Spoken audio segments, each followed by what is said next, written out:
완전히 파열돼가지고 손목 관절이 완전히 어긋나 있는 정도까지 이 스펙트럼이 굉장히 넓어요. 환자를 만져보는 것만으로는 알기 어려울 수 있죠.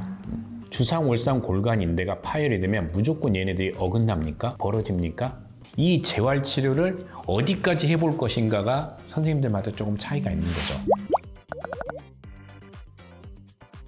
주상월상 골간 인대라는 거는 이 파열의 정도에 따라 가지고 우리가 나눠놓는 단계가 굉장히 여러 가지예요. 파열이 있는지 없는지 모르는 정도의 우리가 말하는 염자 정도의 수준에서부터 완전히 파열돼 가지고 손목 관절이 완전히 어긋나 있는 정도까지 이 스펙트럼이 굉장히 넓어요. 이거를 한 가지로 정의하기 어려운 것도 좀 있고, 주상월상 골간 인대가 MRI에서 분명히 보이기는 하는데 잘 안 보이는 경우도 많아요. 어떤 사람은 되게 두꺼워 가지고 튼튼하게 MRI로 보이는데 안에 들어가면 주상골하고 월상골을 꽉 이렇게 잘 잡아주는 역할을 해야 되는데 헐렁한 경우가 있어요. MRI에서 잘 안 보여서 이거 파열 아닐까? 이렇게 생각하고 들어갔는데 의외로 튼튼하게 잘 잡혀 있는 경우가 있어요. 주상월상 골간인대 파열에 대해서는 내시경으로 안에 들어가가지고 얘를 테스트를 해봐요. 주상월상 골간인대를 갖다가 벌려봤는데 벌어져. 그러면 이건 문제가 좀 있는 거예요. 안 벌어져야 되거든. 얘네들은 내시경으로 보고 이렇게 벌렸을 때. 그런 것들 때문에 환자들한테는 내시경을 보고 봐야 정확합니다라고 얘기를 하는 게 가장 정확한 대답이 되는 거예요. MRI만으로 볼 수는 없고 손으로 만져보는 이제 이학적 검사로도 의심을 하는 거예요, 우리가.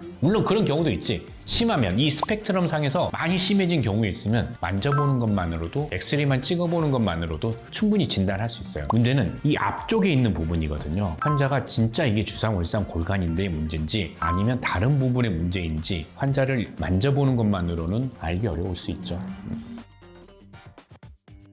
할 수 있죠. 하는 경우도 많고, 환자들이 생각을 하는 거는 삼각섬유골 파열만 수술하면 빨리 낫는데 여기에 척골 단축술을 하면 뼈를 손대기 때문에 늦게 낫는다라는 생각을 하고 있어요. 내 생각에는 안 그래요. 이거 두 개는 낫는데 비슷해요. 척골 단축술을 한다 그래가지고 내 재활 기간이 더 오래 걸리거나 낫는데 더 오래 걸리거나 그러지 않아요. 비슷해요. 여기에다가 주상월상 골간인대에 어떤 수술을 했냐에 따라 가지고 이 재활 기간의 차이는 있을 수 있다고 봐요. 완전히 봉합하는 수술을 했는지 아니면은 주변과 여권 얻는 수술을 했는지 어떤 수술인가에 따라 가지고 달라질 수 있는데, 재건하는 수술을 했다 그러면 삼각섬유골 파열이나 척골 단축술보다는 분명히 재활 기간을 더 잡는 게 맞아요.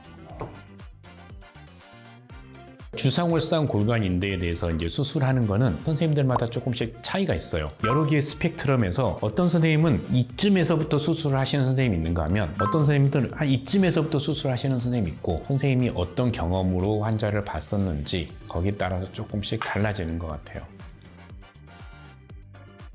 조금 이제 어려운 얘기일 수 있는데, 주상월상 골간인대라는 거가 마치 모든 거인 것처럼 얘기를 하는데, 주상골하고 월상골을 이렇게 잡아주는 가장 핵심은 주상월상 골간인대가 맞아요. 그래서 우리가 1차성 안정화 구조물, 영어로 얘기하면 프라이머리 스테빌라이저라는 얘기를 써요. 주상월상 골간인대가 파열이 되면 무조건 얘네들이 어긋납니까? 벌어집니까? 그러지 않아요. 파열이 되고 주변에 이 주상골하고 월상골을 잡아주는 다른 구조물들도 이상이 생겨야 문제가 생겨요. 그런 것들을 갖다가 2차성 안정화 구조물, 세컨다리 스테빌라이저라는 얘기를 써요. 프라이머리 스테빌라이저가 좀 이상이 있더라도 주상월상 골간인대의 배열 자체, 헬이 없을 수도 있어요. 근데 얘네들이 문제가 되면은 세컨다리 스테빌라이저에도 영향을 줘요. 자꾸 얘네들이 늘어나려고 하는 힘이 생기니까 같이 늘어나 버리는 거지. 그러면서 얘네들이 벌어지고 돌아가고 이런 일들이 생겨요. 주상월상 골간인대가 안 좋더라도 2차성 안정화 구조물들을 강화시키는 연습을 시켜볼 수 있어요. 내가 1차성 구조물이 얘를 꽉 잡아주지 못하더라도 2차성 안정화 구조물들이 얘네들을 잡아주는 힘을 재활로 연습을 시키면 더 이상 벌어지지 않고, 또는 환자가 증상을 느끼지 않고 쓸 수 있게 만드는 구조물들이 있어요. 그런 것들을 먼저 연습을 시켜봐요. 이 재활 치료를 어디까지 해볼 것인가가 선생님들마다 조금 차이가 있는 거죠. 이 정도로 버텨질만 하겠다라고 느끼는 경우도 꽤 많아요. 모든 주상월상 골간 문제에 대해서 무조건 수술이 먼저는 아니기는 해요. 1차성 안정화 구조물에 문제가 분명히 있지만 2차성 안정화 구조물을 갖다가 강화를 시켜서 좀 커버를 시킬 수 있는지, 보상을 할 수 있는지 먼저 테스트하는 의미도 되고, 환자도 거기에 적응해서 살 수 있는지를 보는 거예요.